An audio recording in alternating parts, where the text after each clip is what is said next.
8 de la mañana con 39 minutos, 8 con 39 minutos en Punto Noticias de Radio Pichincha. Saludamos a esta hora vía telemática a nuestra tercera invitada. Nos acompaña la directora de la Fundación Desafío, Virginia Gómez de la Torre. ¿Cómo está, Virginia? Qué gusto saludarle, bienvenida, buenos días. Le acompañamos a Alexis Moncayo, quien le habla a Licenia Espinel. En las últimas semanas nos hemos quedado estupefactos escuchando las historias de casos de abuso sexual en colegios del país, no solo en la ciudad de Guayaquil, de colegios privados, casos de acoso escolar en colegios públicos, casos de pornografía e incluso casos de maltrato.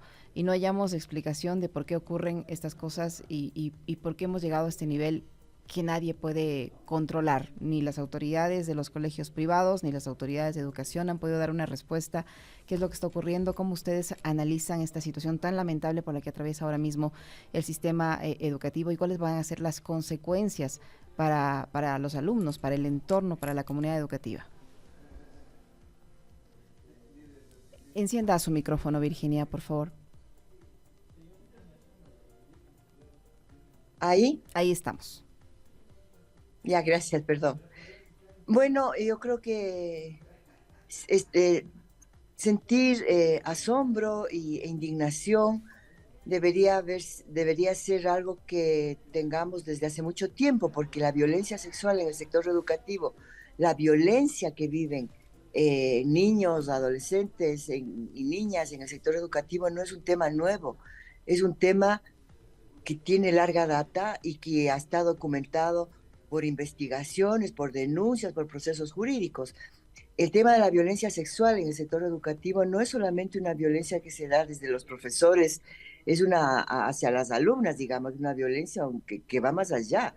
Hemos visto cómo estudiantes violan a sus a sus pares, a sus compañeras. También violan los choferes, violan el personal administrativo, violan los directivos, violan, en fin, el personal de limpieza. Eso está documentado por investigaciones que se han hecho. Entonces, ¿qué es lo que sucede? O sea, es como el tema de la violencia en contra de la mujer que no para, que escala. Vivimos en una sociedad machista, el machismo mata, el machismo violenta, y frente a eso no hay ninguna capacidad de plantear una estrategia de prevención de esto, porque es que el hecho de pensar que la violencia resuelve los problemas es algo que está metido en la médula espinal y cerebral de la población del Ecuador y del mundo. Resolver los problemas con violencia aumenta la violencia, obviamente. O sea, ¿por qué razón no hay, por ejemplo, educación sexual integral que incorpora todos estos temas de prevención en el sistema educativo? ¿Por qué no se ha activado como política pública el Plan Nacional de Erradicación de la Violencia? ¿Por qué razón solamente se ha activado el eje de servicios en la ley en contra de la violencia a la mujer y todo ese eje de prevención no se trabaja? Es que lo que pasa es que tenemos un país que que le vale un comino vivir en un contexto de machismo, que es lo que estamos viendo. O sea, ¿cómo es posible que unos muchachos de un colegio élite planifiquen y premediten una violación? Porque hasta llevaron el, el, el líquido con el cual iban a sedar a la víctima. O sea, son muchachos, la edad de los chicos y de los hombres que violan cada vez es menor. O sea, pero a nadie le importa eso. Nadie plantea un sistema de prevención en el sistema educativo. Uh-huh. Hemos visto como dos muchachas se dan de golpes. Hay el video de un niño que está siendo violentado por el profesor, se oyen los gritos Uh-huh. de ese niño. Uh-huh. Hay una niña violentada en el mismo colegio, SEC de Uh-huh. Guayaquil. Ah, parecería que es una niña violentada sexualmente. O sea, Uh-huh. ¿cómo se permite todo eso? Por eso yo le decía a Virginia, o sea, por ejemplo, en el caso de estas chicas en el colegio de Otavalo, ahí son chicas, son todas mujeres que golpean a otra niña. Ahí que tiene que ver el machismo, por ejemplo. Si Es son todas machista. mujeres. No, no, no.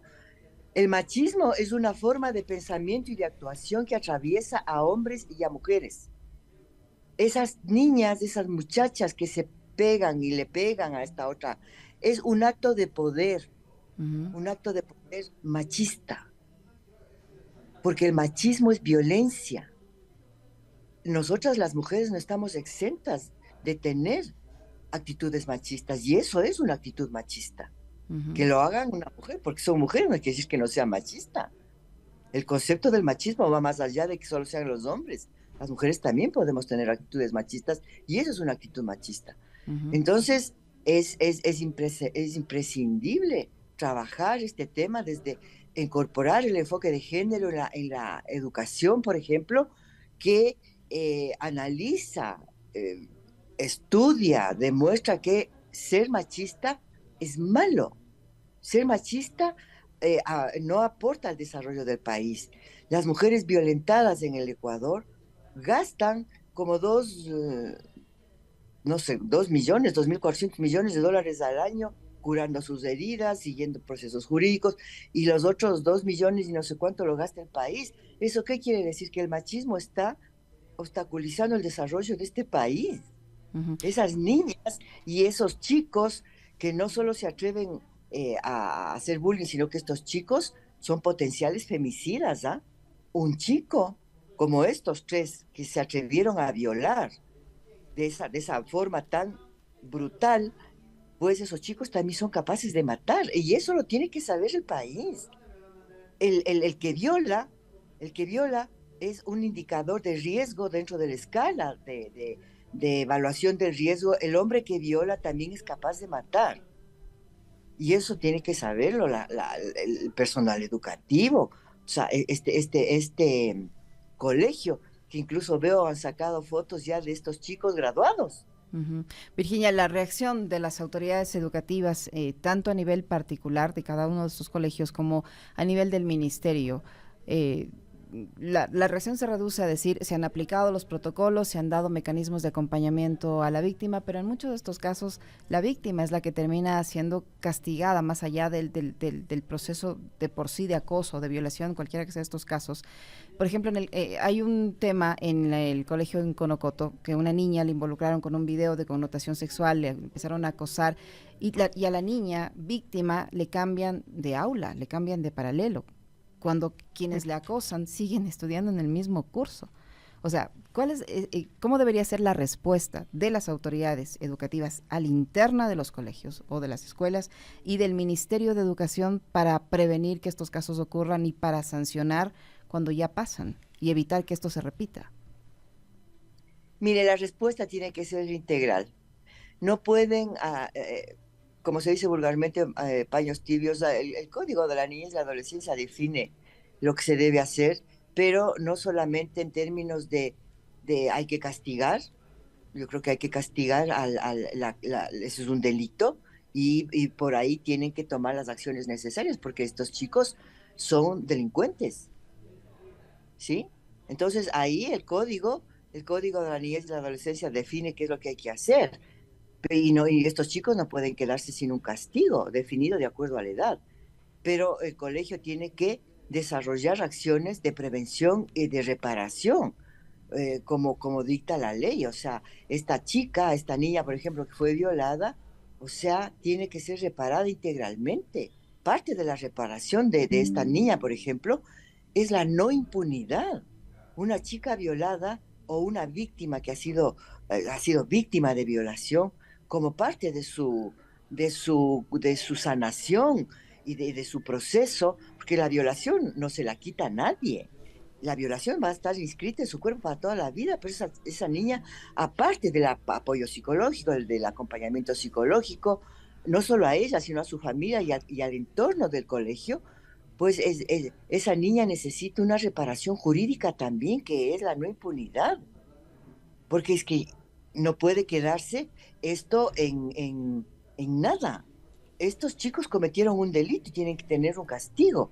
Entonces, en ese sentido, la atención y la respuesta debe ser integral, porque quienes están alrededor de, de, de, de este caso, los que quedan en el colegio, saben que ahí pasó eso, tienen que tener una explicación, tienen que hacer reuniones para también plantear lo que sucedió y que los chicos y las chicas que quedan en el colegio tienen que entender que lo que pasó está mal, que la chica es una víctima, que hay formas de enfrentar eso en el colegio y de prevenir eso. Pero es que no se pueden quedar así callados. O sea, hay formas de enfrentar desde el colegio y desde una actitud de prevención de que eso es un delito, ¿sí? Y que las víctimas tienen que tener un proceso de reparación y actividades de prevención. Entonces, pero si no hacen nada y se quedan callados y piensan que con eso el prestigio, qué prestigio va a tener este colegio se va a resguardar, entonces estamos mal, estamos pésimo. La violencia sexual en el sector educativo es cada vez al alza. Hemos tenido casos aquí en Quito, un chofer violó a una niña, a una muchacha en el bus. La dejó al último y al final la violó. Y así sucesivamente. En Santo Domingo, un profesor violó a 20 niñas en una parroquia, en una escuela, colegio, y una parroquia en Santo Domingo de los Colorados. O sea, sí, esos casos son todos los días. Entonces, yo no veo que el Ministerio de Educación haya hecho algo contundente. Ujú, No hay una política contundente en este país que enfrente eso desde la prevención. No hay. ujú. Y no solo es el Ministerio de Educación en el ámbito de sus competencias, también es el sistema judicial. El 90% de los casos que llegan por abuso sexual en el entorno educativo no se tramitan en la fiscalía, por ejemplo. Y de cada 10 víctimas de violencia sexual, 6 desisten de continuar Así, con los procesos judiciales porque no encuentran respuesta tampoco en el sistema judicial. Frente a eso también hay una responsabilidad y por eso es que se repiten estos casos, porque quienes los practican saben que finalmente no van a ser sancionados o no van a recibir un castigo por lo que hacen. por supuesto, y más del 96% de los casos que suceden de violencia sexual no se denuncian. Y el número de casos que se resuelven no llega ni a dos ni tres. En la fiscalía, de lo que sabemos, al final del año archivan muchos casos, los casos que se denuncian en el sistema educativo, muchos de esos casos no llegan a buen fin y hemos conocido de casos de profesores que han sido encontrados culpables y han sido cambiados de colegio o de institución educativa. Y unos que así han tenido una sentencia, han apelado, ¿sí? Y han vuelto a su espacio de trabajo. O sea, realmente lo que está pasando en el país en relación a esto que estamos viviendo de violencia entre pares, de acoso escolar y de violencia sexual en el sector educativo, es de terror, es de terror. Ujú, Y no hay una política que esté respondiendo a eso, una ujú. política de exigibilidad. No, aquí no hay eso. Hay la Y claro, capacitación, Virginia, ¿qué pasa con los departamentos que tienen los DESES, que tienen los colegios, que tienen las escuelas, las personas que se dedican a orientar a los estudiantes que no se dan cuenta que algo está ocurriendo? ¿Qué pasa con los profesores que no saben cómo reaccionar? ¿Están o no están capacitados para reaccionar y abordar estos casos y no terminar castigando más a la víctima que ya por sí está sufriendo por el acoso, sufriendo por la violación, sufriendo por cualquier tipo de estos de estas situaciones negativas que se viven en el entorno educativo? ¿Qué están haciendo estas personas, tanto en los DESES como los profesores, frente a esta realidad? ¿Por qué no logran identificar antes de que esto pase a mayores? mire, el DC son espacios excelentes, hay gente calificada, hay gente que conoce la realidad. Los DECES desafortunadamente son insuficientes en el sistema público de educación. Un DC puede tranquilamente estar siendo responsable de dos o tres colegios de más de 2.000 o 2.400 alumnos. ¿Qué equipo de tres personas, como mucho, puede tener la capacidad de enfrentar las necesidades de tantísima cantidad de población? Yo no sé, educativa, yo no veo que este gobierno también es poco tiempo el que está, pero no creo que le interese mucho enfrentar esta situación. O sea, los DECES hacen informes, los DECES pasan al distrito, notifican a la fiscalía, pero muchos de estos DECES incluso son, de estos profesionales son amenazados. Y los profesores no tienen capacitación para eso. Entonces hay una deuda enorme que tiene el Estado con la población educativa del país a nivel público. Una deuda enorme. No hay prevención, no hay capacitación ni para padres de familia, o la comunidad educativa no está siendo sensibilizada, capacitada. Los DECES en los colegios se receptan los casos de violencia sexual, de incesto, de violación incestuosa que las niñas, los niños viven en sus familias. ¿Qué hacen con esos casos? O sea, son espacios privilegiados de donde el profesor se da cuenta de que algo pasa con ese niño, con esa niña, así como el sistema de salud. O sea, la cantidad de casos que tiene el sistema de salud de violencia sexual no se compadece con el número de notificaciones de violencia sexual, por ejemplo. No notifican. Entonces, es que este no es un problema solo del Ministerio de Educación, solo del Ministerio de Salud, es un problema de Estado. Es un problema que no tiene una respuesta de una política de Estado que apunte a la prevención y no solamente a enfrentar cuando la leche está derramada, porque este es el país que tiene respuestas para cuando ya han matado a las mujeres, cuando ya la han violado, cuando ya le han embarazado a la niña, cuando ya le han violado a la muchacha en el colegio. Para eso hay. Pero prevención hay. Prevención no hay. Y si no prevenimos, si no hacemos un esfuerzo porque la gente entienda que ser machista es malo, porque es que esta sociedad le da permiso al hombre machista para violar, para matar. Por favor, tenemos que tener una política de prevención que no existe. Es insuficiente lo que se está haciendo. Y no ¿Quién nos debe, pueden decir que no hay quién debería recursos. implementar esa política de prevención y bajo qué concepto debería elaborarse esa política de prevención?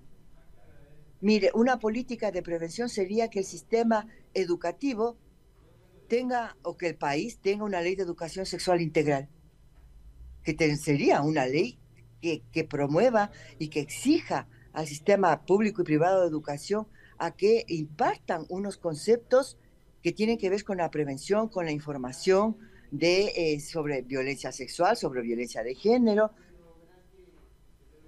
O sea, pero hablar de educación sexual integral en este país es absolutamente mala palabra.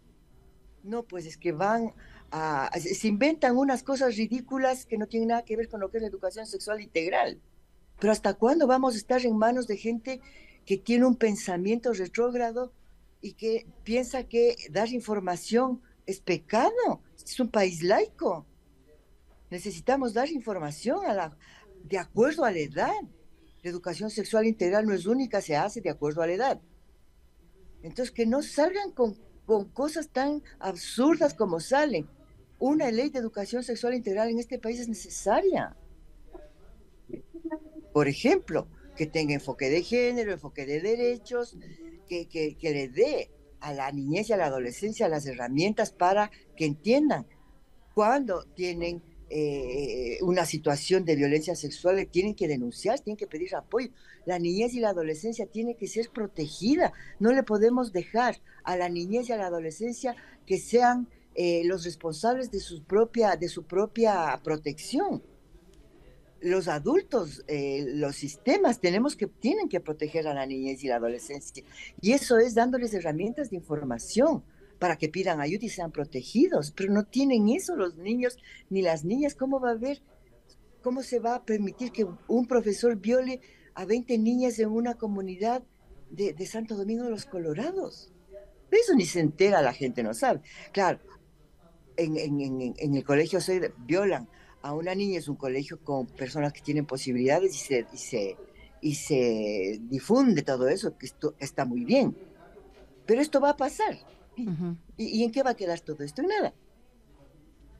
Es muy grave lo que está pasando. Es terrible. Es muy grave lo que está pasando en términos de violencia contra las mujeres y de niñez y adolescencia. Es muy grave. ¿Sí? Y el sistema criminal en el que ahora vivimos hace que haya más riesgo y más posibilidades de que no solo maten a las mujeres, porque el femicidio producido por el sistema delincuencial es más que el femicidio íntimo, y van a aumentar la violencia sexual, porque resulta que ahora no hay ni cómo denunciar, porque se denuncia y la impunidad es lo que se consigue. Lamentablemente así es. Virginia, muchísimas gracias. Muy gentil por acompañarnos.